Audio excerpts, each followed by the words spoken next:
So tonight, in evidence that demands a verdict, Yes, sir.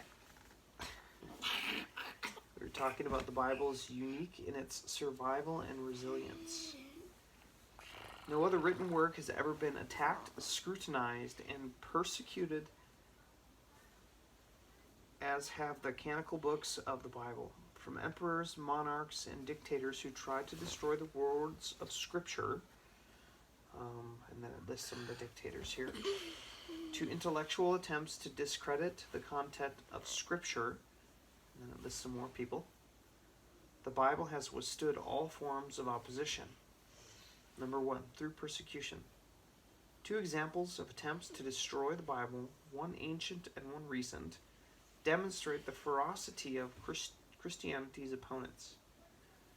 Founder of the Bibles for the World highlights the extreme measures to which some societies will go.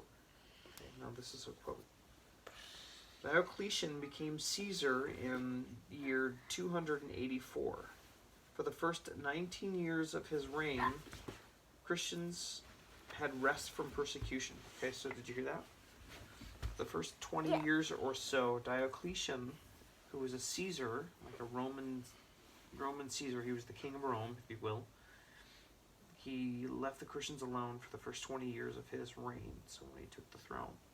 Then, under the influence of his cruel son-in-law, Diocletian issued 4 harsh edicts. Edicts are like laws, okay? The first called for the destruction of all places of Christian worship and the burning of all Christian books. This order also stripped Christians of all honors and civic rights. The second called for the imprisonment in chains of pastors and church officers. The third, issued on the eve of Diocletian's 20th anniversary as emperor, offered a cruel kind of amnesty. The Christian prisoners would be released if they would sacrifice to the emperor and other Roman gods. The fourth, this is the fourth edict, issued in AD 304, ordered every person in the empire to sacrifice and make offerings to heathen gods or suffer torture and death. So these people in that time, Christians were forced to make sacrifices to fake pretend gods. Okay? They were tempted to, I don't know. A lot of them didn't do it. Churches were destroyed all over the empire. All Bibles and writings of the church fathers that could be found were burned in public gatherings. Christian men, women, and children were tortured, thrown to wild beasts, and burned to death.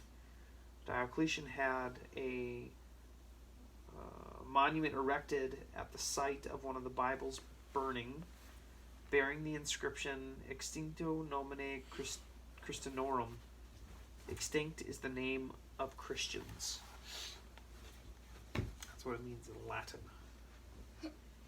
Communism came to dwarf all other foes of the Bible. Lenin and Marx both predicted that the Bible would become only a relic in the new classless atheistic society.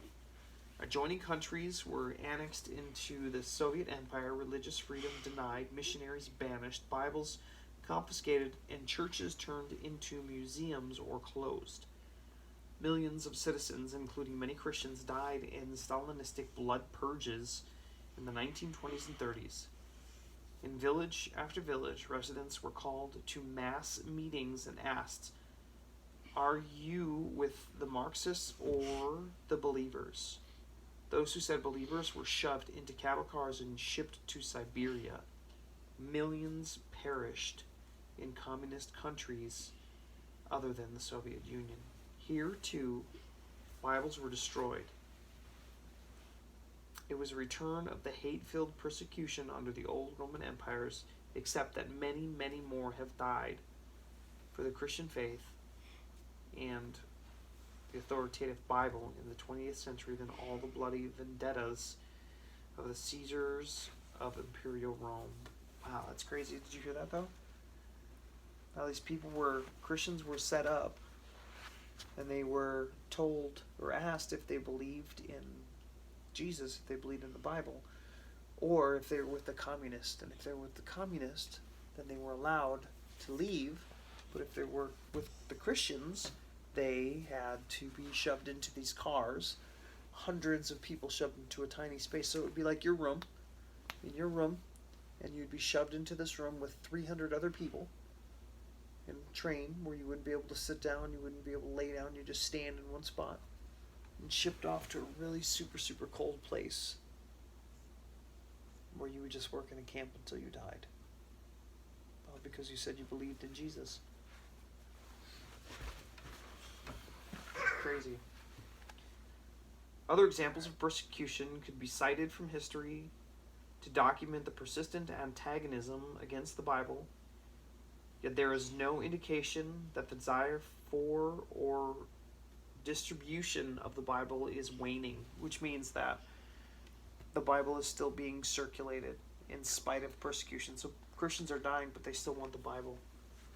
However, the greatest current threat to the Bible is the intellectual challenge to its content and relevance. I don't see any words. Get over here, sir. Here. Number 2, through criticism.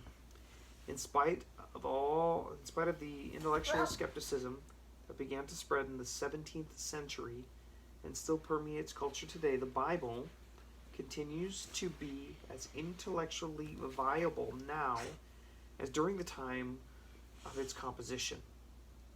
Bernard Rahm, former professor of religion at the Baylor University, highlights the resilience of the Bible in the face of rampant criticism.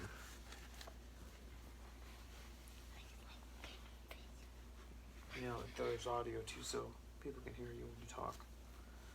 1,000 times over, the death knell of the Bible has been sounded. The funeral procession formed, the inscription cut out on the tombstone, and the committal read. But somehow, the corpse never stays put. No other book has been so chopped, knifed, sifted, scrutinized, and vilified. What book on philosophy or religion or psychology of classical or modern times has been subject to such a mass attack as the Bible, with such venom and skepticism, with such thoroughness and on every chapter, line, and tenet. The Bible has not only withstood these attacks from the skeptical world, but the Christian worldview that it champions has experienced a revitalization in recent years through the resurgence of scholarship in various disciplines such as textual criticism, archaeology, anthropology, natural sciences, and philosophy. What's philosophy? What's philosophy?